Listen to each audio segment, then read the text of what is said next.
Lesson 2, approaches to curriculum designing. So these are the desired learning outcomes.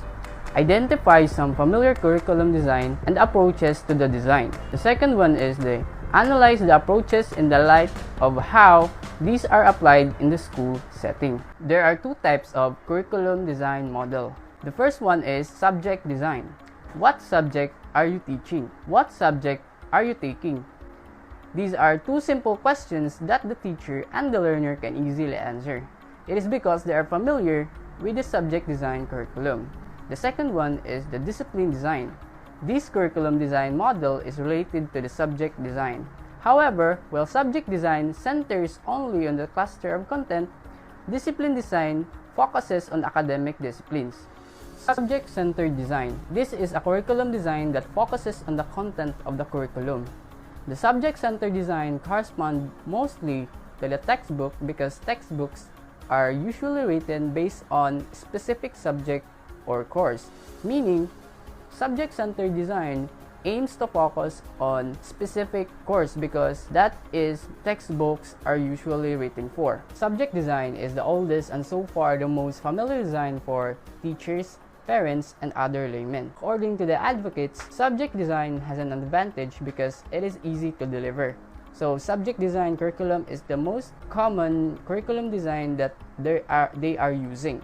And it is easy to deliver because it is commercially available. Textbooks are written and support instructional are commercially available, so it is easy to access, while teachers are familiar with the format because they were educated using also the design. So while they are the learners, the subject design is the curriculum that was used to educate also the teachers. However, the drawback of this design is that sometimes learning is so compartmentalized, meaning learning is categorized, which affect the students' learning experience as a whole. It stresses so much the content and forgets about students' natural tendencies, interests, and experience, meaning it forgets the students' different field of learning, which affects their learning experience. Discipline refers to specific knowledge learned through a method which the scholars use to study a specific content of their field, which is the only focuses on their major subjects. Discipline design model of curriculum is often used in college, but not in elementary or secondary level. It is not applicable in elementary and secondary. It is because they have not yet chosen their field of specialization. Good day to each and everyone, especially to our instructor, Mrs. Natalie Aldaminar, ma'am. So I'll be continuing the lesson 2, approaches to curriculum designing. So here we are in correlation design. Coming from or correlated curriculum, design links separate subject designs in order to reduce fragmentation. So what this correlation itself means? So it is a mutual connection between two or more things or subjects. And the objectives of this design is to reduce the fragmentation of learning. So subjects are related to one another and still maintain their identity. So even though the subjects are related and merged in one, we can still recognize them as the original because of its content. So for example, English literature and social studies correlate well in the elementary level. In the two subjects, while history is being studied, at the same time, the different literary pieces during the historical period are also being studied. So the same is true when science becomes the core. Mathematics is related to it as they are taken in chemistry, physics, and biology. Because science is a systematic study of the structure and behavior of the natural world through observation and experiment, and mathematics is part of it in a sense that when conducting experiments, we have to measure its chemicals compound in order to have an accurate results, and as well as the chemistry, which we can find the table of elements, the physics as the study of matter and energy, and biology that studies organism, anatomy, and more. So another example is literature as the core, with art, music, history, geography related to it. To correlated design, teachers should come together and plan their lessons cooperatively. So, but why should teachers come together and plan their lessons? Because even the subjects are related to each other, we cannot assure that these and other subjects will be tackled at one time. Still, the related subjects have their own meaning, like arts that are about colors, drawings, music that all about rhythm and genre, rhythm and history that all about pastime and so on. So the teacher should teach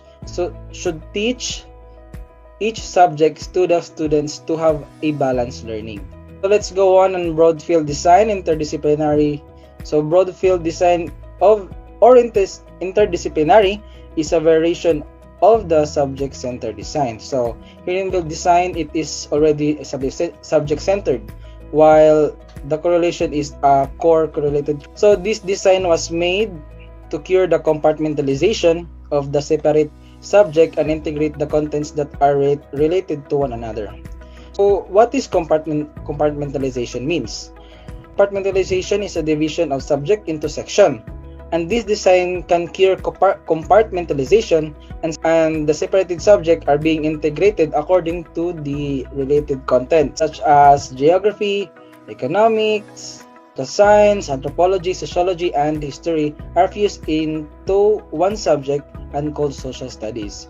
So it was already merged in one subject, and this could be the easy way to study both of the subjects. And as well as the language arts will include grammar, literature, linguistics, spelling, and composition. So it is already easy for us to identify where are these subjects related to by its contents. So this design was also called holistic curriculum. Broad fields draw around themes and integration, which means the holistic is related to the idea that things should be studied as a whole. Then the interdisciplinary is quite similar to thematic design, which means thematic design is a way of learning where many areas of the curriculum are being integrated within the theme. So just like interdisciplinary design, where a specific theme is identified and all other subject areas revolve around the theme. So here we go to the learner-centered design. Among the progressive educational psychologists, the learner is the center of the educative process. So it is true that we students are the center of the educative process because we are the reason why education exists. If we people do not like to be a knowledgeable one, so there are no reason to put ourselves center in the educative process. So this emphasis is very strong in the elementary level. However, more concern has been placed on the secondary and even the tertiary levels. Although in high school, the subject or content has become the focus, and in the college level, the discipline is the center, both levels still recognize the importance of the learner in the curriculum. So here are some examples of curriculum design which are learner-centered, and it will be discussed by the next reporter. Thank you. Good day everyone. I am Chariety Panugaling, and for my topic, I will be discussing the examples of curriculum which are learner-centered. Let's start with 2.1, Child-Centered Design. It refers to designing products for children by incorporating children's perspective, needs, and rights at the heart of the design process. So in this curriculum structure, students have opportunities and increased responsibility to identify their own learning needs.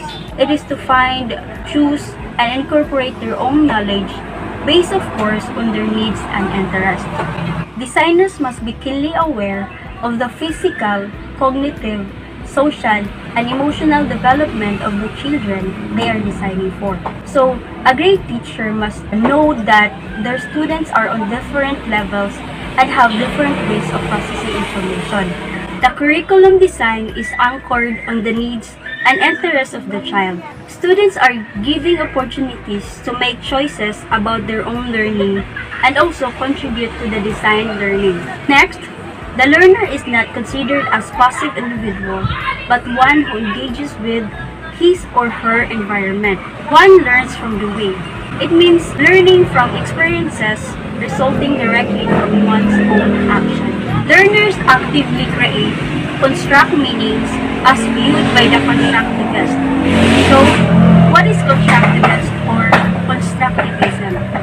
Constructivism is an approach to learning that holds students actively construct or make their own knowledge, and that reality is determined by the experiences of the learners. Learners interact with the teachers and the environment. Thus, this is a collaborative effort on both sides to plan lessons, select content, and do activities together. Interact with the teacher, and the students may stimulate the involvement in the classroom. It fuels students' motivation and helps students see the relevance of teacher's topic.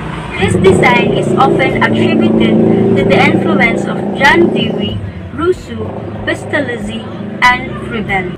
So let's proceed to 2.2, Experience-Centered Design. It is concerned with designing for the richness of human experience with a wide variety of new technologies and media that are available. Of course, we can become very excited by the potential of mobile computing, social media, and the ways in which the learner interact with each other. The impulse to use this development is to give people the chance to have a richer life and to ensure that everybody has a chance to have their say, especially to those who often voiceless. Experience-centered design believes that the interests and needs of learners cannot be pre-planned. Learners are made to choose from the various activities that the teachers provide. Experience is ever developing. The experiences are planned by taking activities or problems from real life relating to the needs and interests of children. Children are empowered to shape their own learning from the different opportunities given by the teacher. Activities revolve around different emphases such as touching, feeling, imagining, constructing, relating, and others. Remember that experiences of the learners become the starting point of the curriculum. Now, let's talk about 2.3, which is humanistic design. It is also called person-centered education. It is an approach to education based on the work of humanistic psychologists, most notably Abraham Maslow and Carl Rogers. Empathy, caring about students, and genuineness on the part of the learning facilitator were found to be the key traits of the most effective teachers. So, through conscious use of positive words, actions, and facial expressions of a teacher, provide students the hope to keep striving to learn and grow.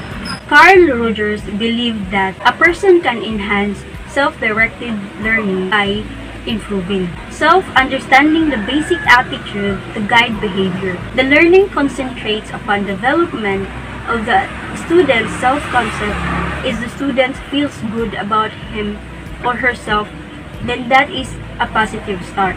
In humanistic curriculum design, the development of self is the ultimate objective of learning. It stresses the whole person and the integration of thinking, feeling, and doing. So when you are feeling good about yourself, involves an understanding of your talents, strengths, and weaknesses, and a belief in your ability to improve. It considers the cognitive, affective, and psychomotor domains to be interconnected and must be addressed in the curriculum. When a student becomes stronger and more focused, all of us will benefit from a generation that is contributing to our communities and in our world in so many ways.